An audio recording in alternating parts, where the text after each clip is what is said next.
Muito bem, começando uma nova série chamada série de superação. Isso mesmo, eu quero falar sobre superação. Pessoas que perderam oportunidades, pessoas que estão colhendo muitas e muitas situações difíceis em sua vida, consequências em sua vida hoje, ou não têm conseguido se encontrar na vida. Quero falar com você sobre superação, é isso mesmo. Homens de Deus, mulheres de Deus, caminhos de Deus que te levam à superação. Superação dá a impressão que você tem que tomar uma atitude que é uma superação, algo descomunal. Mas você vai ver e você vai aprender. Pessoas comuns, pessoas simples, pessoas que encontraram um caminho porque ouviram a voz de Deus, realmente conseguiram dar a volta por cima. Eu te convido, vem, acompanhe essa série. Você vai dar a volta por cima em nome de Jesus.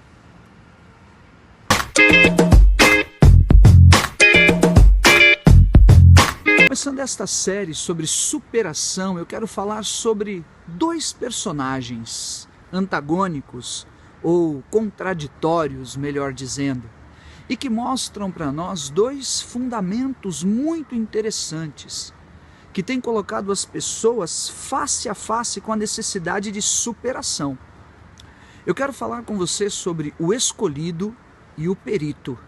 O escolhido e o perito. Nós vemos esta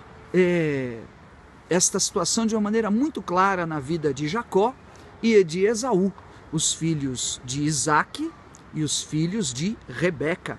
Isaac e Rebeca geraram a Jacó e Esaú. Os dois gêmeos brigavam no ventre de Rebeca. E vai sair primeiro um e aí depois o outro pula e passa na sua frente. Essa história está lá em Gênesis capítulo 24, capítulo 25.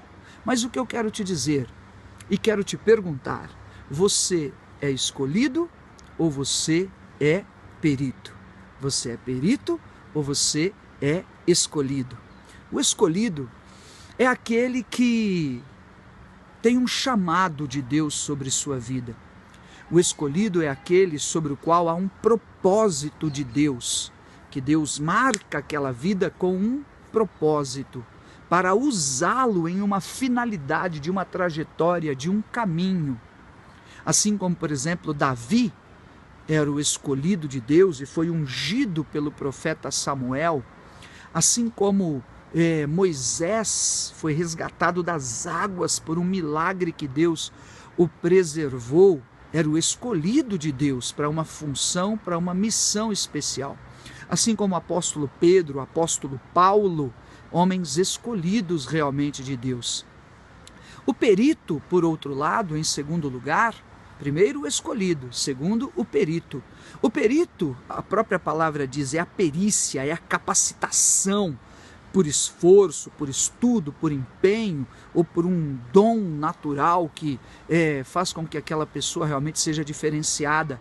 E o perito está relacionado à habilidade, a perícia está relacionada à especialização, por experiência, por formação, por trabalho, por dedicação.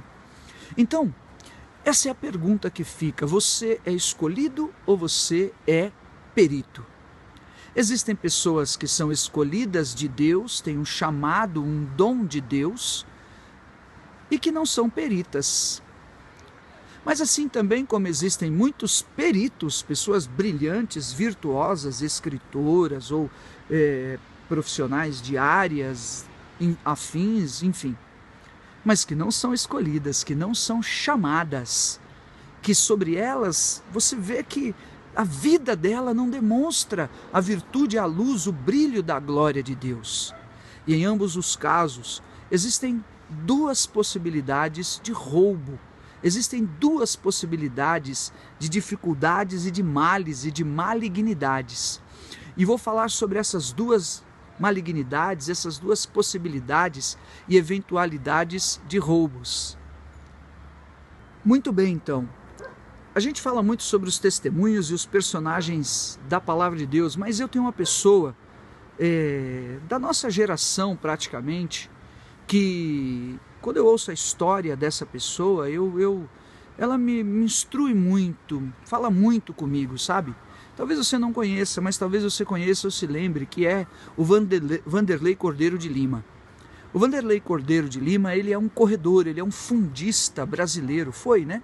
Agora ele já está aposentado. E eu me lembro como se fosse hoje, em 2004, portanto já há muitos e muitos anos, aí 16 anos, né? Bastante tempo.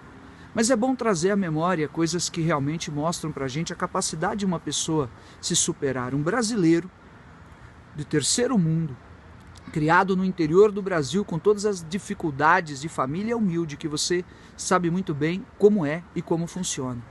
Mas esse homem, nas Olimpíadas de Atenas em 2004, não somente conseguiu a classificação, mas na maratona, com mais de 40 quilômetros, 45 quilômetros, você imagine uma pessoa correr essa distância.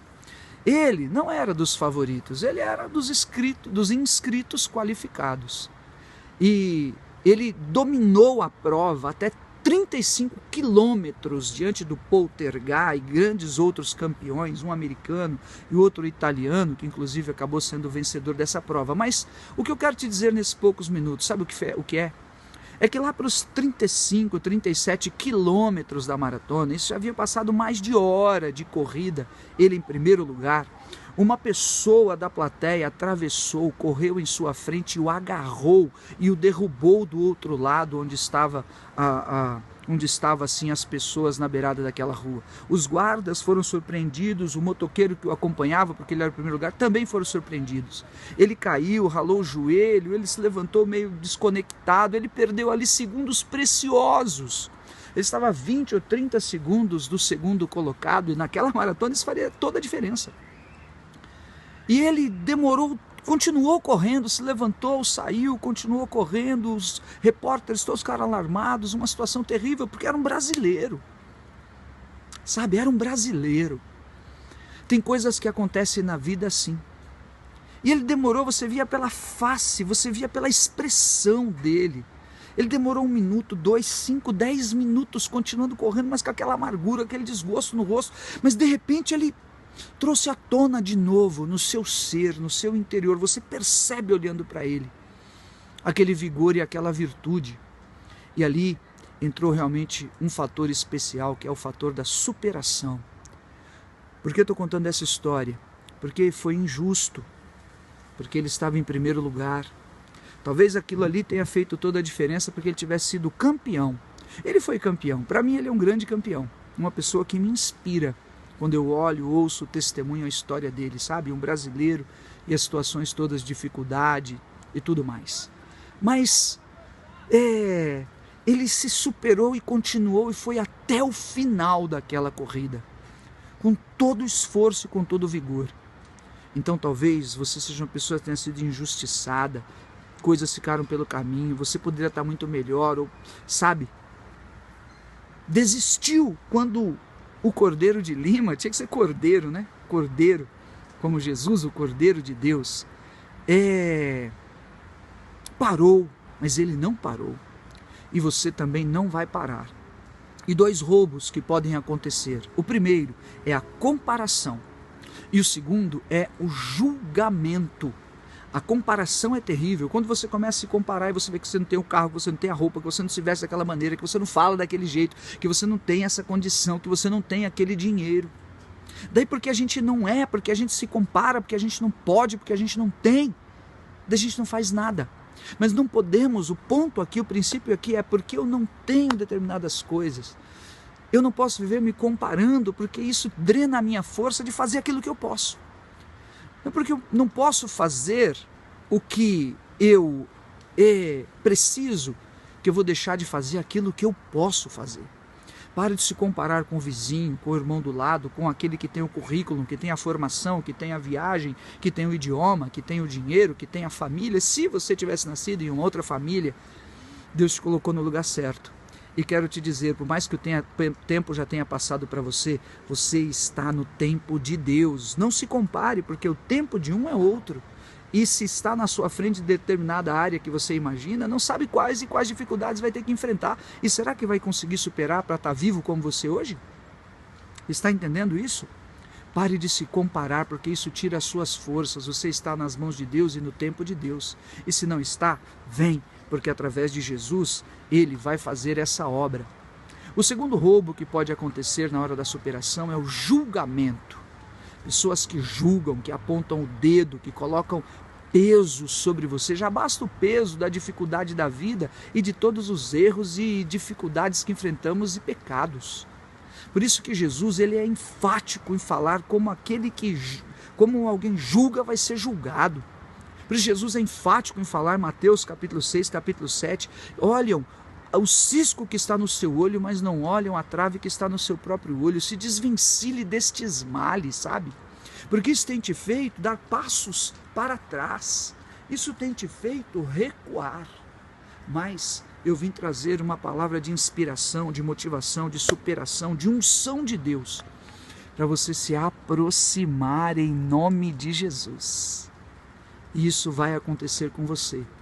E todo julgamento já caiu por terra da tua vida, porque o Senhor Jesus, Ele te diz, eu não te julgo. Amém? Eu não te acuso. Eu, diz o Senhor Jesus, eu não te condeno. Então quem é maior? Quem te culpa, quem te julga, quem te penaliza, está de perto ou está de longe, é íntimo ou não? Ou a opinião do autor e consumador da vida? Então eu proponho para você um caminho de superação pelo poder de Deus, que é o caminho do Espírito Santo. Não vos embriagueis com vinho, diz o apóstolo Paulo, Efésios capítulo 4, enchei-vos do Espírito Santo. Nisso, esse vídeo, esse áudio, pode te ajudar, porque há uma transmissão de bênção e de unção e de valorização pela tua vida. E o Espírito Santo de Deus se apropria desse momento em nós e ele realmente faz uma obra. E segundo, a superação pelo caminho do Senhor. Jesus disse, eu sou o caminho, a verdade e a vida. Então, para você superar, Ele tem um caminho para você em nome de Jesus. Amém? Eu estava falando sobre escolhido e sobre o perito. Tem servos de Deus que eles são escolhidos, mas eles não vão à frente. Eles param, eles não perseveram, eles caem, eles tropeçam. E eles precisam de uma autoridade, de uma unção de superação em sua vida. Assim como existem pessoas peritas, formadas, capacitadas, que estão em depressão, de cama e não conseguem desenrolar a sua vida. Por quê? Por que isso? Escolhidos, ungidos ou então peritos e capacitados estão com a vida atabalhoada, enrolada. Você vai olhar o perito Esaú, ele vendeu a primogenitura, ele não valorizou as coisas espirituais. Será que você não é uma pessoa formada, altamente capacitada, que está precisando de valorizar a sua primogenitura e de parar um pouco e olhar e dizer, eu preciso realmente da fé, eu preciso realmente da casa do meu Deus, de onde eu preciso ir, conhecê-lo, ou de onde eu nunca deveria ter saído? Ou será que você não é um perito que está muito assim, devagar, e você precisava mesmo era se esforçar, porque a sua capacidade voltada para as coisas espirituais vai dar bom. Tem coisa que está dando ruim, mas isso vai dar bom. E você, será que você não é esse escolhido que não está indo para frente? Porque como Jacó, você está confundindo determinadas coisas, está ficando meio perdido. O nome de Jacó significava enganador, aliciado pela mãe, enganou o pai, roubou a primogenitura do irmão, a vida dele na sua mente. Demorou 20 anos para Jacó, na casa de Labão, conseguir consertar o seu caminho. Tinha um plano, tinha um propósito de Deus, mas também para a tua vida tem um plano, tem um propósito de Deus. 20 anos já se passaram, ou talvez já estão quase se passando. Então eu te convido para esse tempo de superação, por 3 passos muito simples. Eu vou dar esses 3 passos aqui, ó. 1, 2, 3. 3 passos. O primeiro é o da consciência. Exatamente. Traz a memória, traz a consciência e se esvazia, tira do lado os entulhos, os pedregulhos, os males. Sai da comparação e do julgamento e chama a Deus verdadeiramente no seu interior, no seu coração. Porque é o fundamento aqui da consciência que o Senhor, ele se facilita em ser achado, diz a palavra, por aquele que o busca. Segundo, o segundo passo é o passo da obediência. obediência. O perito desobediente, Esaú, não conseguiu a bênção da primogenitura, era a bênção material e a bênção espiritual que vinha de Abraão. Sabe? É a obediência. A obediência, ela é uma marca de Deus. E Davi fala no Salmo 51 que se sacrifícios de animais, de bodes ou de touros, ou se qualquer outra coisa pudesse agradar a Deus, ele faria. Mas ele sabia que o que agradava a Deus era obediência, era coração. E tem um coração batendo aí dentro. E se é um coração de um escolhido que está conturbado, que está chateado, que foi abandonado pelos homens, que foi ferido pelos homens, pelas circunstâncias, ou por você mesmo, no nome de Jesus, eu te conclamo, venha pelo caminho da obediência, e o caminho da desobediência é o caminho do rebelde. Isso não vai te ajudar. A chave é o caminho da obediência. O Espírito de Deus, Jesus, o Senhor, ele se alegra com pessoas que estão com seu coração realmente para obedecê-lo. E em terceiro lugar, o terceiro passo é o passo da disciplina. Sabe o que tem roubado escolhidos e peritos? A indisciplina. Perdemos o foco, misturamos as coisas, conturbamos sentimentos, confundimos tudo, não entendemos nada que as pessoas falam. Daí a gente fala que vai fazer, procrastina e mete os pés pelas mãos. Sabe o que é isso? É falta do fruto do Espírito, que está lá em Gálatas 5. O fruto do Espírito é paz, é amor, é comunhão. E nos falta, e a gente fica indisciplinado, se compromete, perde horários e não faz as coisas.